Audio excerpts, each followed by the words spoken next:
नमो नारायण मित्रों, मैं राहुलेश्वर आप सभी का बहुत बहुत स्वागत है भाग्य मंथन में। मित्रों, आज की हमारी चर्चा का विषय होने वाला है वृश्चिक राशि अगस्त महीना 2021। इसके राशिफल के बारे में हम मासिक राशिफल के बारे में आपको आज बताएंगे। सबसे पहले चर्चा करेंगे हम आपके ग्रह गोचर की, जिसे राशि परिवर्तन भी कहा जाता है। कौन सा ग्रह कब राशि को परिवर्तन करेगा और आप पे क्या प्रभाव बना सकता है उसे हम जानेंगे। इसके बाद हम वृश्चिक राशि के जीवन से संबंधित सभी मुख्य क्षेत्रों के बारे में चर्चा करेंगे और आपको बताएंगे कैसा रहने वाला है आपका अगस्त का महीना।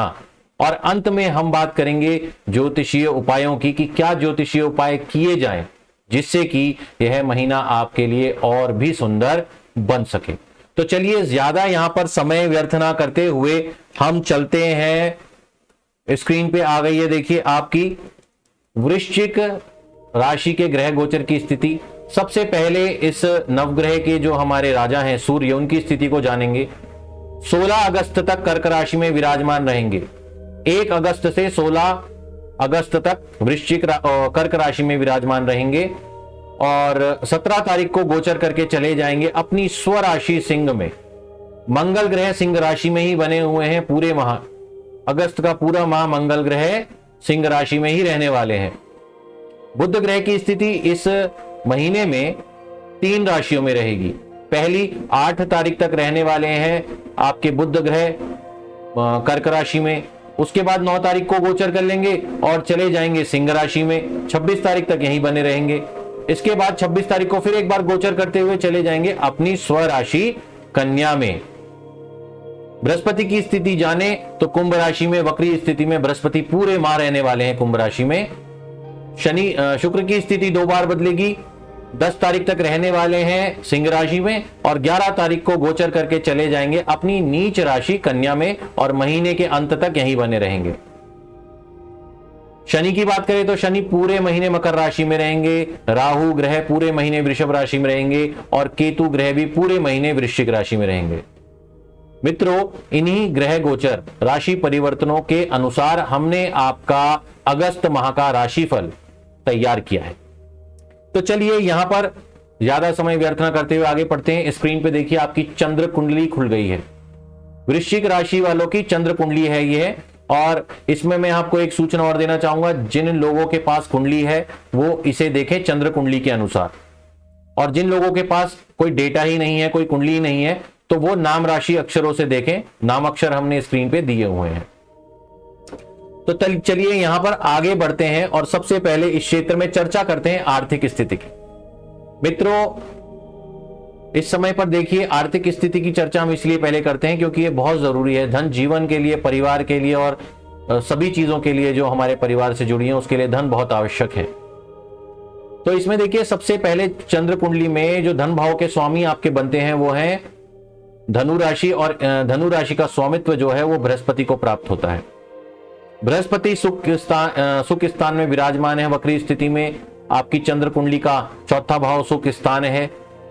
मजबूत स्थिति धन राशि के दृष्टिकोण से देखा जाए तो वृश्चिक राशि वालों के लिए बृहस्पति एक तरीके से इंश्योरेंस करे बैठे हैं धन के मामलों में। कहीं ना कहीं बहुत अच्छा बैकअप, बहुत अच्छी व्यवस्था कर रहे हैं। धन की स्थितियां बनाए हुए हैं अच्छे के लिए, शुभ के लिए। धन की स्थिति मजबूत दिखती है मुझे। और यहां पर लाभ भाव, एक तो धन भाव के स्वामी हो गए और यहां पर लाभ जो होंगे, हमें किसी ने वादा कर दिया कि भैया आपको धन देंगे, तो वो इस महीने में प्राप्ति होती है नहीं होती है, इसकी स्थिति को भी देखेंगे। लाभ भाव के स्वामी जो हैं, किसी कार्य को करने के बाद जो हमें लाभ बचता है, आगम होता है, उसकी स्थिति में देखें तो उसके स्वामी बनते हैं शुक्र। 10 तारीख तक तो वो बैठे हुए हैं अपने कर्म स्थान में, आपकी चंद्र कुंडली के सबसे मजबूत भाव में बैठे हुए हैं और अच्छी स्थिति में बैठे हुए हैं। लग्न से चंद्र कुंडली के दशम भाव में जब शुक्र गोचर करते हैं तो शुभ रहते हैं। एकादश भाव में भी शुभ ही हैं लगभग। अन्य ग्रह भी यहां पर हम देख के बता रहे हैं आपको, इसलिए शुभ है। तो बुध की स्थिति भी चंद्र कुंडली से दशम भाव में शुभ है। कुल मिलाकर धन के दृष्टिकोण से वृश्चिक राशि वालों के लिए एक अच्छा समय है, मजबूत समय है। शुक्र की स्थिति, हालांकि जब शुक्र 11 तारीख को अपनी नीच राशि में गोचर करेंगे तो यहां पर छोटी मोटी समस्याएं बन सकती हैं। आपको लगेगा कि हाँ कुछ गड़बड़ हो सकता है, पर ऐसा कुछ होने वाला नहीं है। धन की प्राप्ति निरंतर सुगमता से बनी रहेगी, सौभाग्यशाली हैं धन के मामलों में पूरा माह आप। तो चिंता छोड़ दीजिए और सावन के महीने में भगवान शिव का नाम लीजिए, पार्वती माता का नाम लीजिए, शिव परिवार का नाम लीजिए, सब कुशल और मंगल होगा। आगे बढ़ते हैं आर्थिक स्थिति को छोड़ करके पारिवारिक सुख और शांति। जब धन कमा लिया, अच्छे से धन की प्राप्ति हो गई, तो उस धन को लेकर कहां जाते हैं? परिवार के पास, बच्चों के पास, परिवार के सदस्यों के पास। इसलिए परिवार की चर्चा करेंगे। आपके कुटुंब भाव के स्वामी भी बृहस्पति बनते हैं। बृहस्पति सुख स्थान में बैठे हैं, कुटुंब से, परिवार से सुख शांति का आप अनुभव करेंगे। परिवार के साथ किसी अच्छे रमणीक स्थल पर जा सकते हैं, किसी ऐसे स्थान पर भी जा सकते हैं जो कि हमारे कोई पूजा पाठ से संबंधित, कोई तीर्थ भी हो सकता है इस समय पर आपका, जहां आप जाएंगे परिवार के साथ। एक छोटी यात्रा हो सकती है, अच्छी यात्रा हो सकती है, किसी पूजा पाठ में भी आप भाग ले सकते हैं इस समय पर। कोई छोटा मोटा घर के अंदर कोई आपका जैसे प्रोग्राम होता है, कोई ओकेशन ऐसा बन गया जैसे बर्थडे का या फिर किसी की मैरिज एनिवर्सरी का, तो वो भी यहां पर आप अटेंड कर सकते हैं। शादी विवाह से संबंधित भी कोई पारिवारिक स्थिति यहां पर बन सकती है जिसको आप अटेंड कर सकते हैं। तो कुल मिला के परिवार के साथ रहकर आनंद उठाने वाला समय मुझे यह लगता है कुल मिलाकर। अन्य सभी स्थितियों को भी देखें तो यहां पर बृहस्पति एक तरीके से प्रोटेक्ट कर रहे हैं इस महीने, समस्याओं को रोक रहे हैं। आपकी तरफ बढ़ती हुई समस्याएं जो आती हैं हर महीने, इस समय बृहस्पति रोक रहे हैं, आपका बचाव कर रहे हैं और आपको कहीं ना कहीं सुख शांति का अनुभव कराने की सोचे बैठे हैं।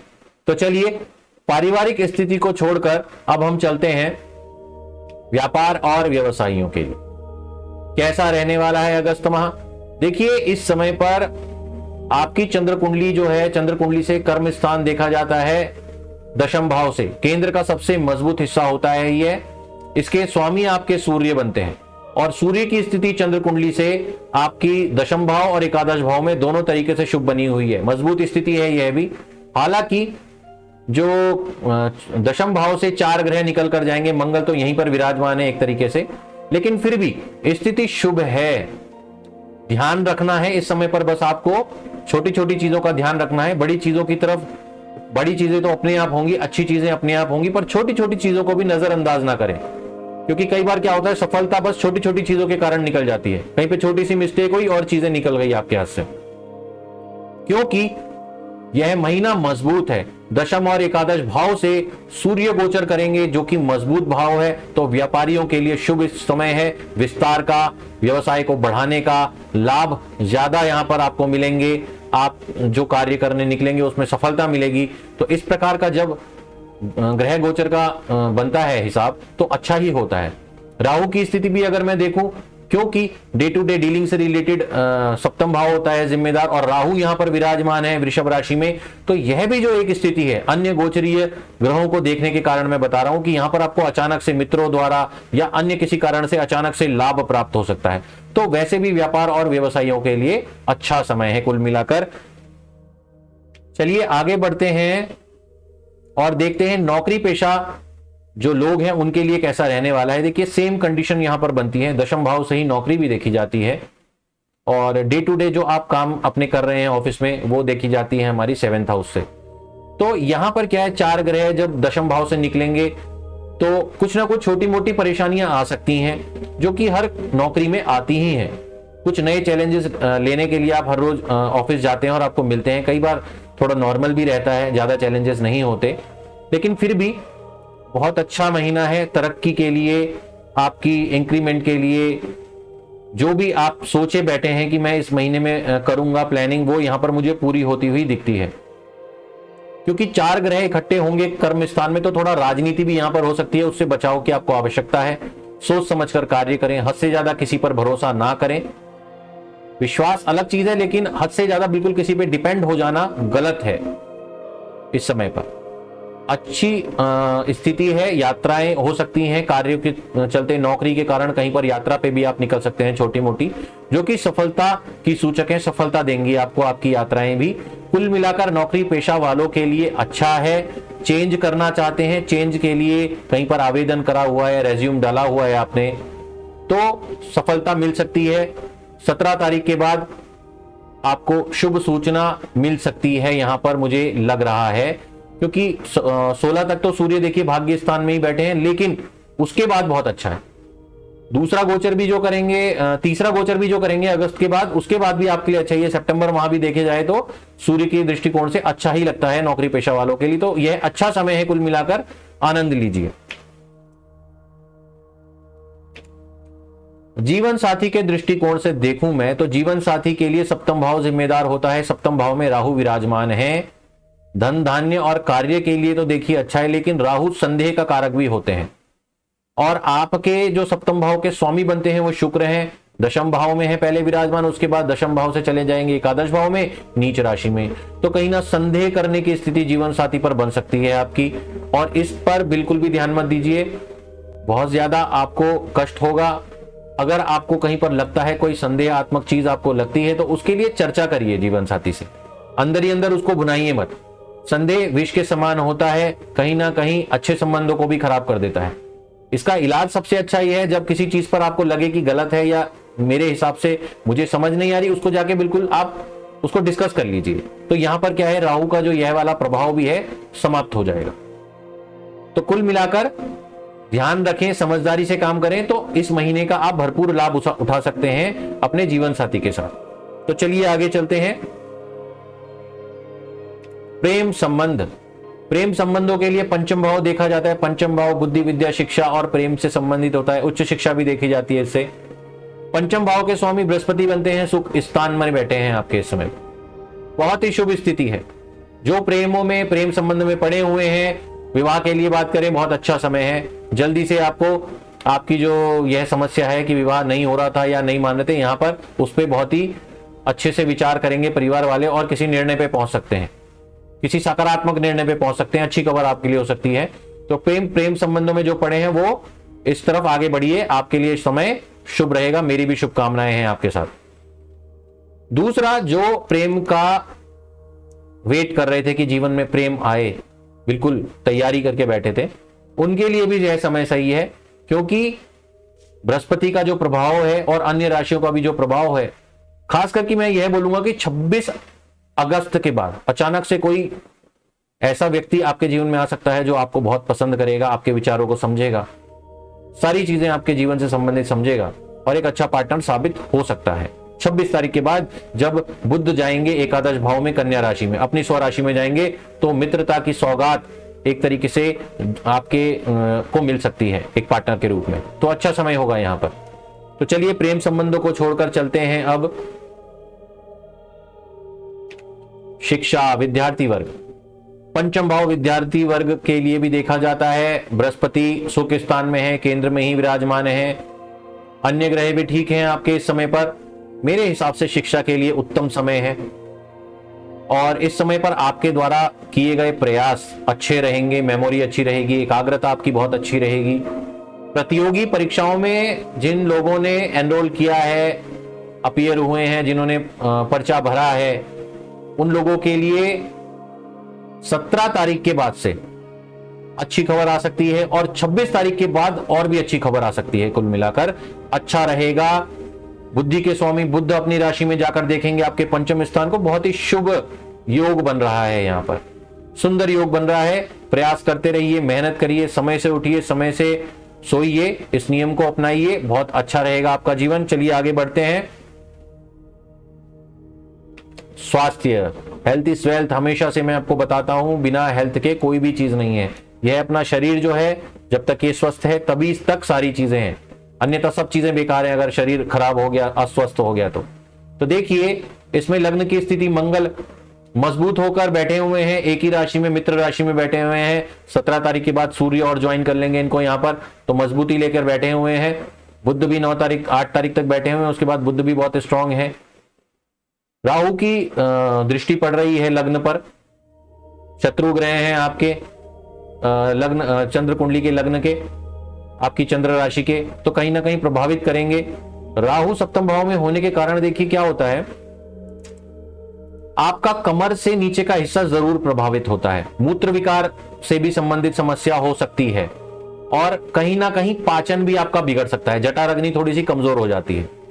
सावन के महीने में वैसे भी जठराग्नि कमजोर हो जाती है। वात पित्त कफ त्रिदोष की उत्पत्ति होती है, कहीं ना कहीं प्रभाव पड़ता है, हमारा जठर अग्नि पे भी प्रभाव पड़ता है, और कहीं ना कहीं हमारे जो स्नायु योग किसी प्रकार के भी दबे रहते हैं तो वो उठने लग जाते हैं इस समय पर।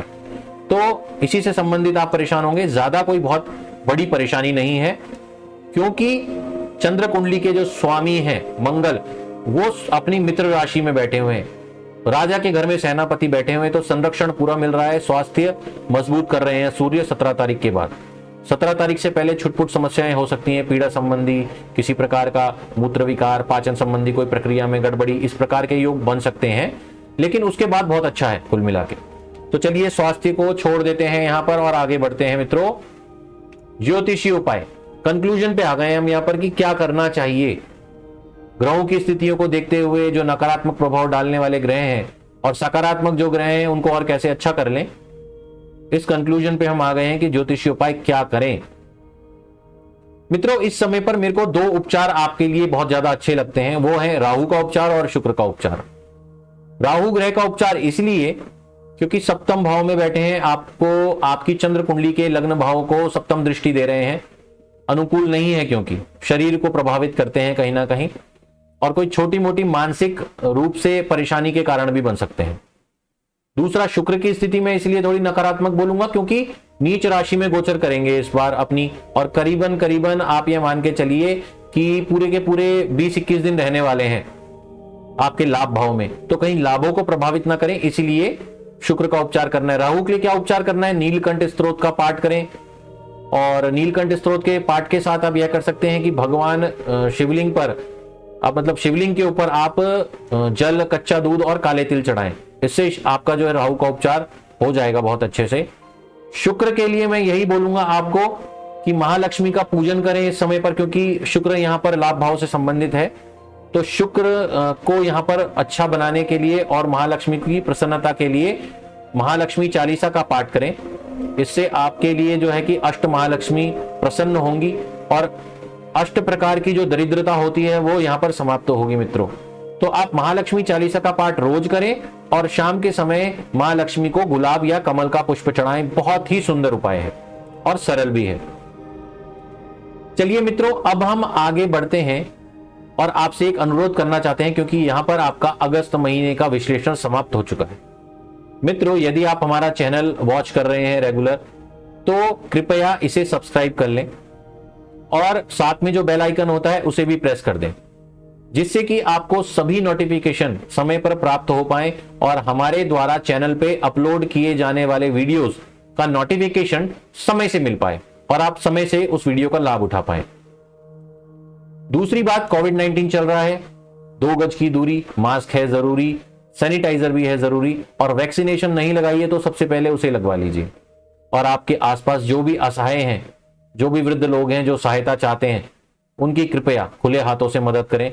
उनकी मदद कौन करेगा, मानवता के नाते, मनुष्य होने के नाते हमें ही आगे बढ़ के उनकी मदद करनी है, तो कृपया यथाशक्ति जरूर मदद करें मित्रों, पीछे ना हटें। यह हमें मानवता और मनुष्य के होने के नाते यह कार्य करना पड़े। तो चलिए यहां पर वृश्चिक राशि का अगस्त माह का राशिफल खत्म होता है। इसी के साथ सावन का महीना लग चुका है। भगवान शिव और माता पार्वती आप सभी पर अपनी कृपा बनाए रखें, आपका परिवार, आपके मित्रगण, परिजन सब स्वस्थ रहें, खुश रहें। इसी के साथ मैं आज के लिए आपसे आज्ञा चाहता हूं। नमो नारायण।